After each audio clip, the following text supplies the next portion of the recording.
이 선지자라고 하는 사람들이 성경에는 많이 등장하죠. 이 선지자가 등장하는 이제 배경을 알아야 합니다.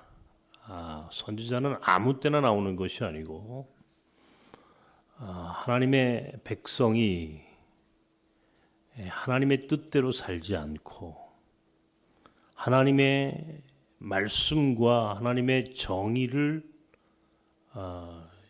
실현하지 않는 부패하고 타락한 그 시대에 하나님께서는 반드시 선지자를 보내셨습니다. 이스라엘 민족이 40년 동안 시내 광야와 모압 평야를 지나서 이제 그 광야의 생활을 하고 그 40년의 광야 생활은 사실은 하나님을 만나는 시간이었습니다. 하나님이 어떤 분이신지 하나님과 인격적으로 대면하고 또 그 하나님이 그 백성을 향하여 무엇을 원하는지를 깨닫고 학습하고 그리고 결단하는 그런 시간이 이 40년의 광야 생활이었습니다. 그리고 이제 40년의 광야 생활을 마무리하고 드디어 그들의 목적지인 가나안으로 입성을 했습니다. 근데 가나안에 들어가 보니까 가나안에는 하나님이 아닌 다른 신이 있었어요. 그 신들은 소위 바알과 아세라라고 하는 우상이었습니다.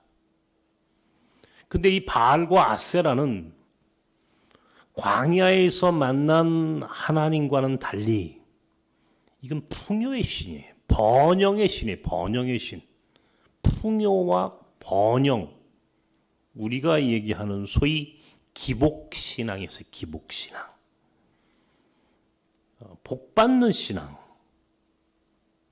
하나님은 그런 하나님이 아닌데 하나님은 정의와 사랑의 하나님인데 바알과 아세라는 번영, 축복,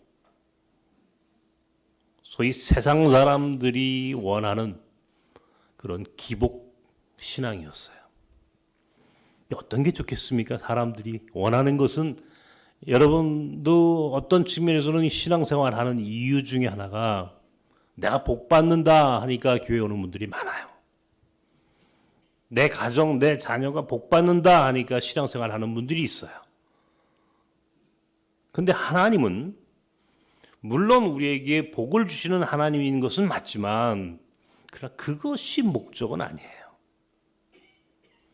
하나님은 우리를 이 땅에 보내시고 또 하나님의 나라를 만들어 가시면서 하나님이 원하시고 계획하시는 깊은 뜻이 있는 그것을 깨닫고 하나님의 뜻을 이루어가는 공동체가 되기를 원하지 흔히 세상 사람들이 말하는 복, 번영, 풍요 이것이 하나님의 속성은 아니다 이런 얘기예요. 근데 이 백성은 이제 가나안 땅에 들어가 보니까 바알과 아세라가 하는 번영과 풍요의 신이 있으니까 그게 너무 좋은 거예요. 번영과 풍요의 신을 섬기고 하나님을 잊어버렸어요. 하나님의 지난 40년 동안 광야에서 하나님이 함께 하셨던 그 시간들을 잊어버렸어요. 하나님이라고 하는 그 정의롭고 공평하신 하나님의 뜻을 잃어버렸어요. 자연스럽게 이 민족은 타락하게 되었습니다. 다윗과 솔로몬 시대를 지나면서 그들의 그러한 모습들이 점점 부각되기 시작했어요. 급기야 솔로몬이 예루살렘 성전을 건축했습니다. 그런데 그 성전 건축이 이게 지나친 과도한 일이었어요. 많은 사람들이 노역을 했고 세금을 거두었고 그 시대의 민중이 파탄에 이르렀어요. 결국 솔로몬은 그 성전 건축을 마무리하고 난 이후에 이스라엘 민족은 북왕국 이스라엘과 남왕국 유다로 분단되고 말았어요. 오히려 하나가 되어야 할 민족이 북과 남으로, 남과 북으로 갈라지게 됐어요. 그래서 북쪽의 이름을 이스라엘이라고 적고 남쪽의 이름이 유다예요. 북이스라엘, 남유다. 이스라엘 민족의 역사가 이렇게 흘러갑니다. 그런데 결국 그렇게 분단되고 나뉘어졌음에도 불구하고 그들의 우상숭배, 그들의 부패, 타락은 여전했어요. 그러니까 그때 드디어 하나님께서는 더 이상 이제 이 민족을 그대로 둘 수 없다 생각하시고 그때 비로소 하나님이 그 민족을 향하여 선지자들을 보내셨어요. 오늘 이 미가 선지자는 바로 남왕국 유다의 선지자였어요. 당시에 미가와 함께 활동했던 선지자가 이사야 선지자였고 그때 동시대 북왕국 이스라엘에는 호세아와 아모스라고 하는 선지자가 있었어요. 그러니까 이 네 명의 선지자는 두 사람은 북쪽에서 또 나머지는 남쪽에서 선지자로서의 역할을 감당하면서 하나님의 말씀을 증거하고 하나님의 뜻을 선포했어요. 더 이상 부패하고 타락하면 너희들을 심판할 것이다. 하나님이 내버려 두지 않는다. 이렇게 선포했어요. 아모스는 하나님의 공의, 하나님의 정의를 하수같이 흐르게 하라. 이렇게 선포를 했고 호세아라고 하는 선지자는 다시 하나님 앞으로 돌아가자. 하나님의 사랑을 잃어버린 이 민족을 향하여 하나님의 뜻을 따라 다시 한번 광야를 기억하고 다시 하나님께로 돌아가자라고 외쳤건만 북쪽 이스라엘 사람들은 하나님의 말씀을 듣지 않았어요. 결국 북쪽 이스라엘은 아시리아라고 하는 민족에 의해서 멸망을 했습니다. 그리고 오늘 남쪽에 있는 이사야와 미가라고 하는 두 선지자가 또 남쪽에서도 여전히 남왕국 유다 사람들을 향하여 하나님의 뜻을 선포하게 되었어요. 예레미야의 증언에 의하면 북쪽 사람들은 호세아와 아모스의 이야기를 듣지 않았으므로 멸망했고 그나마 불행 중 다행으로 남쪽 사람들은 이사야와 미가의 이야기를 듣고 그들이 돌이켜 그 민족의 운명을 연장시키셨어요. 오늘 그 대표적인 선지자 미가가 남쪽 유다를 향하여 어떻게 하나님의 말씀을 증언하고 선포하는지, 특별히 우리가 이 해방의 날이 곧 분단의 날이 되지 않았습니까? 해방 78년, 분단 78년, 어쩌면 이스라엘 민족의 역사하고 매우 흡사하죠, 우리가. 그런 오늘 우리의 모습과 오늘 미가 선지자가 과연 어떻게 당시 유다 땅, 이 남유다를 향하여 하나님의 말씀을 증언하는지를 우리가 한번 생각해 보자라고 하는 측면에서 오늘 이 미가의 말씀을 제가 오늘 여러분께 소개를 하는 것입니다. 이 유다라고 하는 민족, 이 남왕국 유다는 또 북왕국 이스라엘과 마찬가지로 다윗과 솔로몬의 시대를 지나면서 대단히 번영했어요. 대단히 풍요로웠어요. 먹고 살기가 너무 좋았어요. 경제적으로 굉장히 성장했어요. 다윗과 솔로몬 시대는요, 이스라엘 민족의 역사상 가장 풍요로웠던 시대입니다. 그런 이스라엘 민족의 그 역사가 계속 이어져 왔습니다. 그런데 문제는 인간이라고 하는 것이 이 풍요와 번영, 경제적인 이익을 지나치게 탐욕하고 또 또 그것을 추구하다 보면 반드시 타락하게 되어 있습니다. 그리고 거기에 당시에 예루살렘 성전을 중심으로 했던 성전주의자들, 제사장과 선지자들이 결합하면 정치도 종교도 부패하기 시작을 하는 겁니다.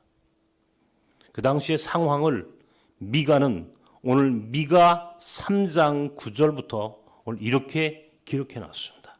함께 읽읍시다. 여기 나와 있죠? 9장부터 9절부터 11절까지만 먼저 읽겠습니다. 9절부터 11절까지만 시작.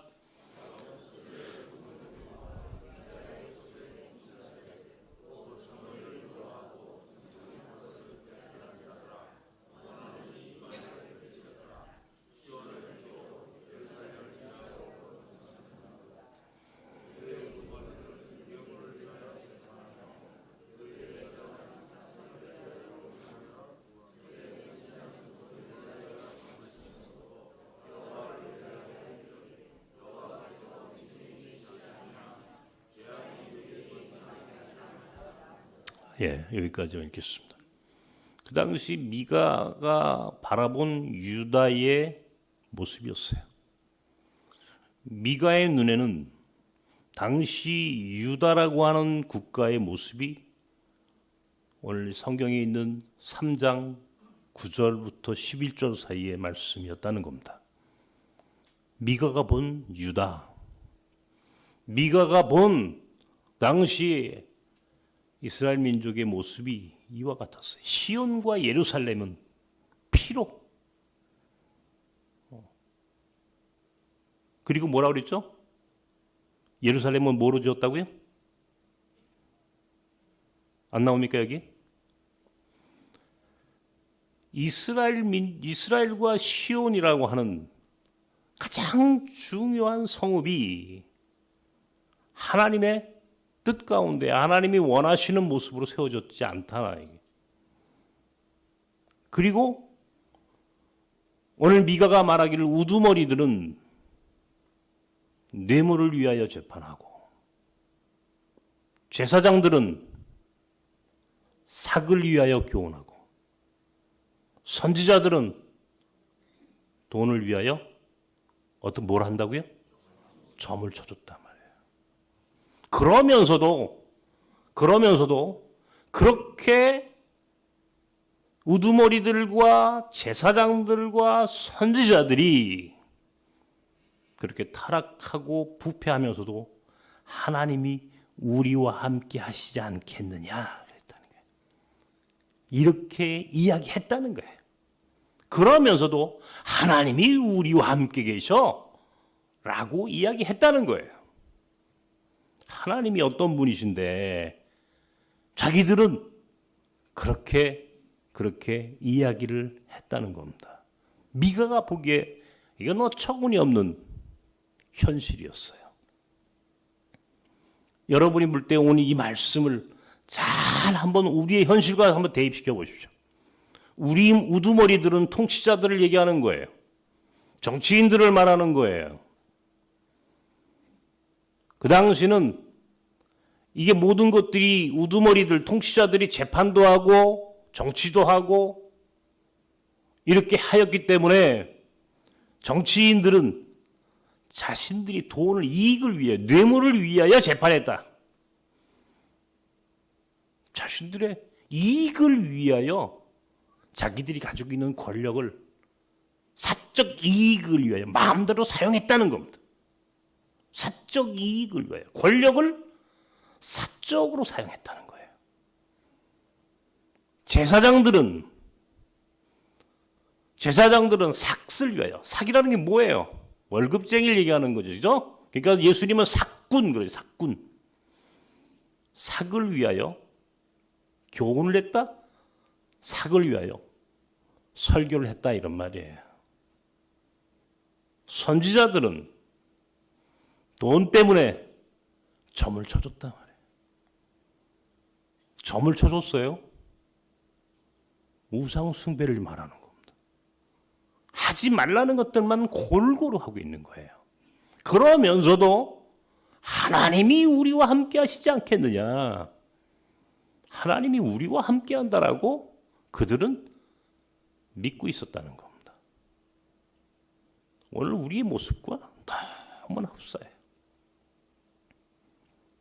오늘 우리 한국교회와 이 모습이 너무나 흡사합니다. 나는 정치인들에 대하여 비판하거나 비난할 생각이 추호도 없습니다.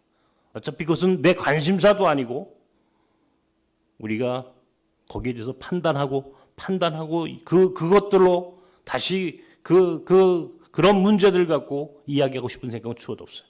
나는 다만 당시의 제사장들과 선지자들도 그렇게 했다는 겁니다. 결국 그 결과가 3장 12절에 기록되어 있습니다. 여기 나와 있죠? 함께 읽읍시다. 시작.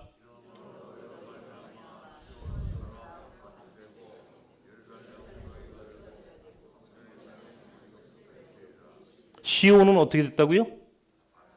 갈아엎어지고 예루살렘은 네? 누더기가 되고 네? 무더기? 네. 그 다음에 하나님의 산은 수풀로 덮였다 말이에요. 시온과 예루살렘과 하나님의 산이라고 하는 것은 성전을 얘기하는 거예요. 망했다는 겁니다. 한마디로. 나라도 망했고 교회도 망했고 다 망한 거예요. 하나님의 심판이 임했다는 겁니다. 하나님의 심판이. 하나님께서 그런 우두머리들과 제사장들과 선지자들이 통치하고 그 사람들이 지배하는 종교, 그런 교회는 하나님께서 용서하지 않는다는 거예요. 제가 계속 이야기했죠. 우리가 하나님 편이 되어야지 하나님이 내 편이라고 믿지 말라는 거예요. 우리 믿는 사람들이 자꾸 하나님은 우리 편이야. 여기 이 당시 미가 시대도 하나님이 우리와 함께 하시지 않으시겠어? 여기에 함께 계시지 않겠어? 이렇게 말했던 것처럼 하나님은 우리 편이야 라고 말하지만 실은 우리가 하나님 편이 되었을 때 그제서야 하나님이 우리 편이 되어주시는 거예요. 우리가 하나님 편이 아닌데 우리가 하나님 뜻대로 살지 못하는데 어떻게 하나님이 우리 편이 되겠어요? 그건 궤변이에요. 하나님이 우리 편이 되기를 원하신다면 우리가 하나님 편이 되어야 되는 거예요. 그렇게 죄를 짓고 그렇게 하나님 뜻대로 가지 못하면서 하나님이 우리와 함께하지 않으시겠냐고, 하나님이 우리 편이지 않으시겠냐고 이렇게 말하는 오늘 그 당시 남한국 유다의 제사장들과 선지자들의 모습이 오늘 우리 한국교회 모습과 별 차이가 없다라고 저는 생각을 합니다. 이것은 저를 포함한 오늘 우리 한국교회 모든 목회자들과 교회가 다시 한번 돌아봐야 할 말씀이라고 저는 생각을 합니다. 그러나 하나님은 심판만 하시는 하나님이 아니라는 거예요. 하나님은 다시 회복시켜 주신다는 겁니다. 그리고 오늘 본문 미가 4장 1절부터 오늘 본문 마지막 5절까지 이 말씀이 그럼에도 불구하고 마지막 날 끝날에는 그러죠. 4장 1절에 잘 보십시오. 그죠?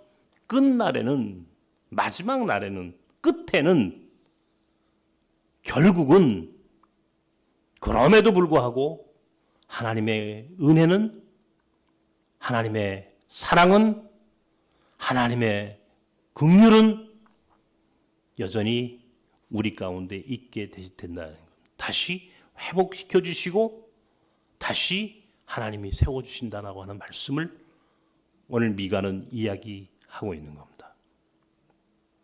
그러면서 말하기를 칼을 쳐서 보습을 만들고 창을 쳐서 낫을 만든다라고 하는 표현을 오늘 미가 선지자가 이야기하고 있습니다. 오늘 이 말씀은 이사야서 2장에도 똑같은 이야기가 나옵니다.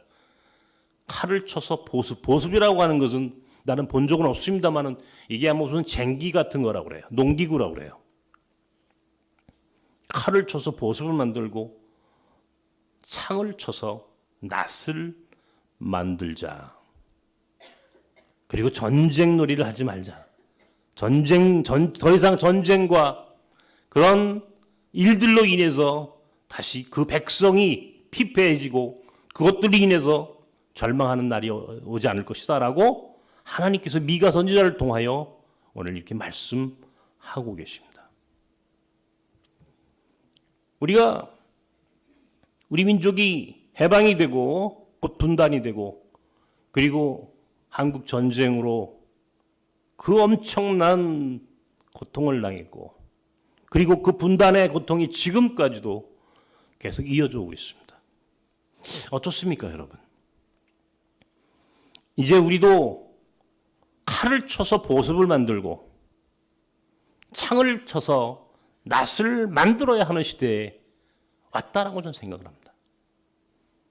그런데 아직도 우리는 전쟁을 준비하고 아직도 우리 남북은 분단을 이제 이 분단의 고통에서 헤어나지 못하는 매우 심각하고 위태로운 지경에 오늘 우리가 있습니다. 어떻게 하면 좋을까? 오늘 이때 미가가 오늘 하나님으로부터 받았던 이 은혜의 말씀이 이제 우리에게 임하기를 위하여 우리 믿는 사람들이 어떻게 살아야 하느냐? 우리 믿는 사람들이 칼을 쳐서 보습을 만들고 창을 쳐서 낫을 만들어야 할 그런 하나님의 나라, 하나님이 미가를 통하여 선포하신 이 말씀이 우리에게 임하기를 위하여 우리 믿는 사람들이 어떻게 해야 하는가라고 하는 오늘 우리의 문제가 바로 여기에 있다라고 하는 것입니다. 오늘 제가 아버지의 유품이라고 하는 제목을 정했습니다. 저희 아버지 장모님이 이제 소천하신 지 올해가 9년이 됐습니다. 2014년에 2014년 2월 24일 날 소천하셨는데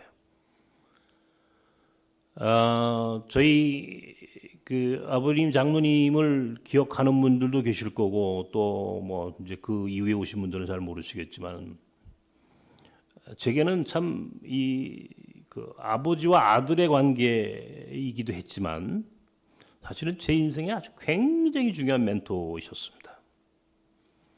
아직도 저는 그분의 삶과 그분의 모습을 제가 늘 마음속에 기억하고 살아가요. 잊을 수가 없는 부분이 너무 많아요. 영향을 너무 많이 받았어요. 사실은 아들과 아버지의 관계가 별로 그렇게 좋지 않다고 사람들이 얘기를 하는데 저는 좀 예외였어요. 그런데 이제 돌아가시고 나가지고 이제 그 마지막 이제 유품을 쭉 정리를 이제 하는 가운데 저희 아버님이 주무시는 그 침대 머리에 당신이 직접 쓰신 성경 말씀 하나가 거기에 딱 있었어요. 근데 이 말씀은 나중에 계속 이 말씀이 제 가슴에 남았어요. 이게 무엇을 의미하고 쓰셨을까? 왜 이 말씀을 쓰셨을까?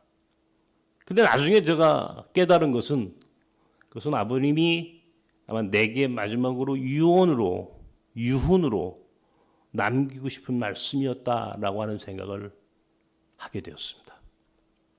그렇지 않았더라면 마지막 돌아가시기 직전까지 그것을 머리맡에 두시고 그것을 기도로 그리고 마지막 자녀들에게 남기시는 마지막 유품으로 유훈으로 남기실 이유가 별로 없어요. 딱 그 종이 한 장이 그 침대 머리 위에 탁 놓여져 있었어요. 굉장히 놀라운 일이었습니다. 그것이 미가 6장 8절에 있는 말씀이었어요. 여기 한번 기록해 놨습니까? 함께 읽어보십시다. 시작.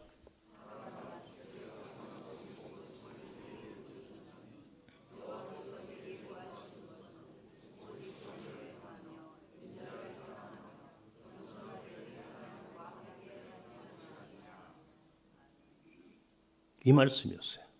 이 말씀이 딱 그 성경 미가 6장 8절에 있는 이 말씀이 마지막 제게 보내주신 마지막 유언이었어요. 9년이 지난 지금이지만 지금까지도 저는 이 말씀을 제 가슴에 간직하고 있습니다. 이 말씀이 뭘까? 하나님이 원하시는 것은 과연 무엇일까? 아니, 우리 아버지라고 하는 자기 자녀에게 당신이 돌아가시 이제 하나님 나라로 가시기 직전까지도 기도하며 남기고 싶으셨던 말씀은 무엇이었을까? 오늘 이 말씀 한마디였어요. 공의를 정의를 행하고 인자를 사랑하고 겸손함으로 하나님과 함께 행하는 것이 아니겠느냐. 정의와 사랑과 겸손으로 그렇게 목회하고 그렇게 하나님의 나라를 위하여 살다가 만나자. 다시 만나는 날까지 이 말씀을 잊지 말아라 하면서 제게 주신 마지막 유언이 오늘 이 본문에 있는 미가 6장 8절에 오늘 이 말씀이었습니다. 제가 오늘 설교를 준비하면서 많은 생각을 했습니다. 지나간 한 주간 동안 이 설교를 준비하다가 문득 떠오른 책이 한 권 있었습니다. 하비 콕스라고 하는 신학자가 쓴 종교의 미래라고 하는 책입니다. 제가 참 좋아하는 신학자인데 이 사람은 20세기 현존하는 가장 위대한 신학자 10명 중에 들어가는 굉장히 훌륭한 신학자입니다. 이 사람이 쓴 책 종교의 미래라고 하는 책을 다시 읽었습니다. 몇 번 읽었던 책이었는데 또 읽게 됐습니다. 이 사람은 기독교의 역사를 세 개 시대로 나눕니다. 신앙의 시대, 믿음의 시대, 그리고 성령의 시대 이렇게 나눴어요. 물론 이제 각 시대마다 이제 그가 말하고 싶은 이야기가 많이 있습니다만은 가장 중요한 골자는 예수님이 이 땅에 오셔서 이제 우리에게 보여주셨던 그리고 그가 십자가 사건과 부활 이후에 300년 동안 적어도 AD 313년 로마의 콘스탄티누스 황제에 의해서 기독교가 국가 종교로 로마의 종교로 인정받기 이전까지의 시대, 그걸 신앙의 시대다. 신앙의 시대다. 그리고 밀라노 칙령이라고 하는데 313년 이후에 로마 제국의 종교로 로마의 권력의 종교로 변질된 기독교를 믿음의 시대라고 설명을 합니다. 한마디로 얘기해서 초대교회의 모습이 진정한 교회다 이런 얘기를 하는 거예요. 그리고 지난 300년 AD 313년 이후에 20세기 중후반까지 세계를 지배했던 소위 제국의 교회, 권력에 빌붙은 교회, 권력화된 교회, 이런 교회는 사실은 교회의 본질을 잃어버린 것이다라고 이야기하고 싶은 거예요. 제가 오늘 이 말씀을 드리는 것은 다른 게 아닙니다. 하비콕스는 20세기 하나님이 보내신 선지자 같은 사람입니다. 사실은 그는 그렇게 교회에 대해서 이야기를 해요. 오늘 우리 교회가, 오늘 우리 한국 교회가 과연 예수가 있는 교회인가? 적어도 초대교회는 역사적 예수를 신앙하는 교회였다는 거예요. 역사적 예수. 그런데 제국의 교회는 역사적 예수는 없고 교리로 포장된 예수만 있는 거예요. 니케아 종교회의를 비롯해서 에베소 종교회의, 칼케톤 종교회의, 그렇게 하면서 그 당시에 소위 교부들이 기독교를 교리로 만들면서 교회의 본질이 희석되고 오히려 황제의 종교로, 권력자의 종교로 전락해버리고 권력자의 편에서 권력에 붙어서 예수가 우리에게 가르쳐 주셨던 본질을 잃어버리고 권력의 노예가 된 종교로 전락한 교회. 그건 교회가 제대로 된 교회라고 볼 수 없다라고 하는 것이 하비 콕스라고 하는 신학자가 말하고 싶은 내용이었습니다. 저 역시 거기에 동의합니다. 거기에 동의합니다.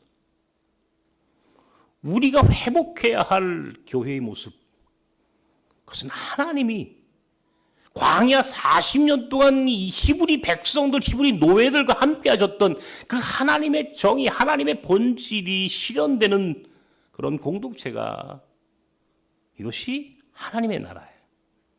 그런데 이들은 가나안에 들어오면서 바알과 아세라라고 하는 우상신을 섬기게 되고, 그 우상신은 그들에게 번영과 풍요를 약속해주고 축복을 약속해주고 기복신앙을 가르쳐주고 권력의 편에서 편안하게 기득권이 되어서 살아가는 그런 하나님의 백성은, 그것은 하나님이 원하시는 백성의 모습이 아니라고 하는 거예요.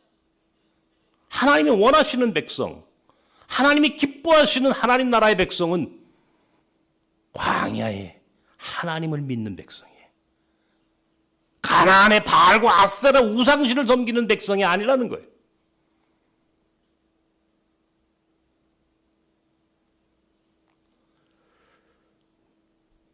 제가 오늘 칼럼에 사랑의 연육교라고 하는 이 칼럼을 실었습니다. 주보를 아마 보신 분들은 무슨 얘기를 하고 있는지 아마 느끼실 겁니다. 저는 오늘 하나님이 원하시는 것은 정의를 행하고 인재를 사랑하고 겸손함으로 하나님께 함께 행하는 것이 아니겠느냐? 제게 마지막으로 남겨주셨던 이 말씀이 제 삶의 목회의 철학이 되었고, 죽는 날까지 제가 간직하고 살아야 할 제게 아주 소중한 교훈입니다. 그것이 저는 오늘 우리 공동체가 하고자 하는 소위 선교적 가치이고 목적이 되었습니다. 제가 몽골 오늘 선교사님도 오셨습니다마는 제가 언제부터인지 이 연육교라고 하는 이런 개념이 제 마음에 왔어요. 제가 전라도 신안을 한번 가니까 거기 아마 우리 교인들도 가셨던 분들이 계시겠죠. 증도라는 섬을 갈 때 여러분 다리를 건너갔습니다. 거기가 보물섬이거든요. 신안 앞바다 보물섬인데 그게 옛날에는 배를 타고 넘어갔었습니다. 그런데요, 이제는 다리가 연결됐어요. 더 이상 그거는 섬이 아닙니다. 이 강화도를 가보시면요, 강화도는 섬이죠, 원래, 그죠?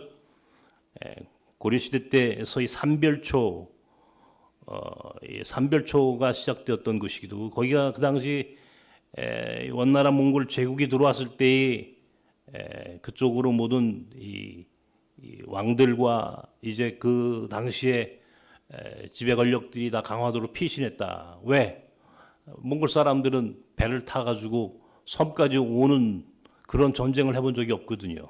말만 타봤지 배를 타본 적이 없는 나라 아닙니까? 그러니까 섬으로 들어가면 못 들어왔단 말이에요. 이제는요, 강화대교가 있습니다. 다리가 하나도 아니고 두 개가 있어요. 그 옆에 성모도라는 섬이 있습니다. 그 섬도요, 강화도랑 연결됐어요. 이제는 더 이상 강화도도 성모도도 섬이 아니에요. 육지예요, 육지. 그래서 육지가 되었습니다. 아하, 이게 어쩌면 오늘 우리에게 가르쳐주는 메시지다라고 저는 생각을 했습니다. 우리도 섬이에요. 우리 이 대한민국이라고 하는 이 땅은요, 이 대륙하고 연결되어 있지만 사실은 분단된 이후에 우리는 섬나라가 되었습니다. 앞으로 대륙으로 못 넘어가죠. 꼼짝 못하고 우리는 섬이 되었습니다. 북한이요? 북한은 전 세계에서 가장 외톨이 섬, 독도와 같은 나라입니다. 아무도 그 나라를 인정하지 않습니다. 아무도 그 나라를 좋아하지 않습니다. 그러니까 이 한반도에는 두 나라가 있는데 두 나라 모두가 다 섬입니다. 그리고 묘하게 몽골이라고 하는 나라가 있습니다. 몽골은요, 중국과 러시아 사이에 있습니다. 중국과 러시아에 갇혀 있어요. 이 나라는 섬 아닌 섬입니다. 꼼짝 못하고 갇혀져 있어요. 강대국 사이에서 오도 가도 못하는 나라입니다. 그런데 저는 이 세 나라, 몽골과 북한과 우리가 다리가 되어서 연결된다면 마치 강화도와 성모도와 저 전라도의 증도와 그 앞에 있는 섬들이 연결됨으로 인하여 외톨이 그렇게 고립된 섬들이 더 이상 섬이 아닌 육지가 되어가듯이 우리가 그렇게 연결만 하면 우리가 육지와 같은 큰 민족을 이룰 수도 있겠다. 이런 상상을 해보고 있습니다. 이것이 제가 생각하는 평화, 몽골을 통해서 우리가 북한과 직접 다리를 놓을 수 없으니 몽골이 남쪽과 북쪽을 잘 알고 가까운 국가이니 몽골이 남쪽과 다리를 놔주고 다시 몽골이 북한과 다리를 놔주고 그렇게 해서 우리가 지난 78년 동안 분단되고 그것들로 인하여 우리는 엄청난 고난과 고통을 당했던 이 민족의 고난의 역사가 이젠 치유되고 회복되고 그래서 평화의 나라로 통일의 국가로 그래서 세계에 우뚝 서는 위대한 하나님의 나라가 되길 위하여 이 세 국가의 다리를 만드는 역할을 누군가 할 때가 되었다. 그래서 그것을 이름하여 동해에서 지중해까지 소위 몽골 투르크 선교 벨트라고 하는 새로운 개념을 만들고 그것들이 오늘 나섬 공동체의 사역이고 우리가 이 안에서 몽골 문화원과 몽골 학교 우리가 몽골과 관계된 이런 평화 사역을 통하여 분명히 하나님이 이루어 가실 것이다 라고 하는 믿음을 저는 가지고 있습니다. 10월에 몽골의 부총리였던 트랩시 다고아라고 하는 몽골의 정치인을 초청하기로 했습니다. 그 일로 인해서 우리 몽골 학교, 몽골 문화원이 중심이 돼서 이 사람을 초청을 해요. 근데 이 사람이 이 트레비시 다고아라고 하는 사선 의원이고 몽골의 부총리고 그리고 한때는 이게 북한과 한국을 굉장히 중요한 이게 통일국가가 통일국가가 되기를 위해서 이 사람이 무던히 애를 쓰는 사람이에요. 몽골의 지도자 중에 거의 유일하게 나는 이런 사람을 만났어요. 몽골이 한반도 평화와 통일에 있어 엄청난 역할을 할 수 있다라고 주장하는 사람이에요. 이 사람이 제가 이 트랩시 다고아라고 하는 사람을 만나고 정말 흥분이 되었습니다. 야, 드디어 때가 됐다. 몽골의 지도자가 한반도 평화와 통일에 있어서 중요한 다리의 역할을 할 수 있다라고 주장하는 그렇게 이야기하는 사람이 나타난 겁니다. 구체적으로, 공식적으로. 지난 7월 초에 우리가 몽골에 가가지고 이분도 만났어요. 그 집에 초청받았어요. 그 자택에 우리 모든 일행이 다 가가지고요. 30명이 넘는 30명이 넘는 사람들이 그 집에서 식사를 대접을 받았습니다. 그리고 오늘 우리는 그날 그 사람을 7월 중순부터 우리가 공식적으로 초청해서 한반도 평화에 있어 몽골의 역할이라고 하는 제목으로 세미나를 하기로 했습니다. 저는 그 일이 우리 공동체와 우리의 사역에 있어서 하나의 전환점이 될 것이라고 저는 믿습니다. 그래서 분명히 다리를 만드는 일, 이제 구체적으로 시작할 때가 되었다.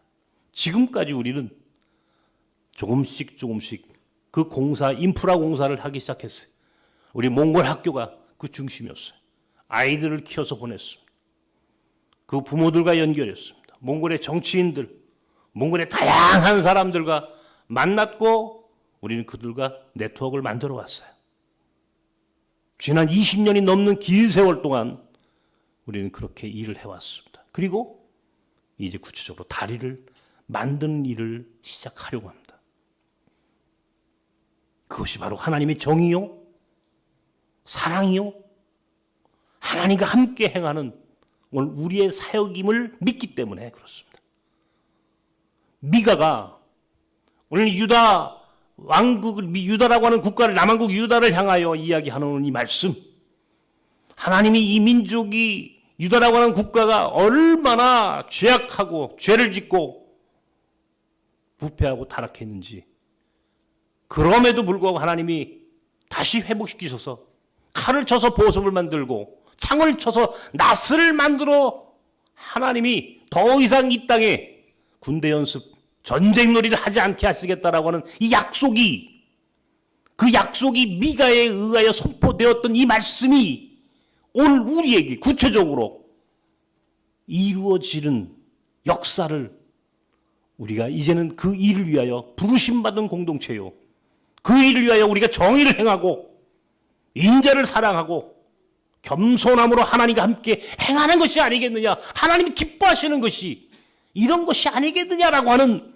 이 말씀에 오늘 우리가 순종하는 우리 공동체, 우리의 삶이라고 저는 확신하고 있기 때문에 어떤 일이 있어도 우리는 그런 사랑의 연육교와 같은 다리를 만들고 더 이상 이 땅에 전쟁이 일어나지 않고 더 이상 이 땅에 분단으로 고통받지 않고 이제는 하나님이 기뻐하는 나라로, 하나님이 이 땅을 위대하게 쓰임받는 그런 하나님의 국가로 만들어 나가기 위하여 오늘 우리가 그렇게 미가에게 주신 이 말씀을 사명으로 안고 살아야 할 공동체라고 하는 사실을 오늘 여러분과 함께 나누고 싶은 겁니다.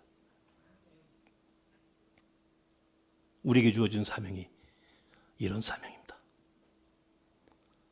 그것은 내 사랑하는 내 아버지가 내게 주신 사명, 말씀 유언이기도 했지만, 그러나 그것은 하나님이 미가 선지자를 통하여 나와 여러분에게 주시는 말씀입니다. 다시 한번 6장 8절에 있는 말씀을 함께 읽었으면 좋겠습니다. 큰 목소리로 함께 읽읍시다. 시작.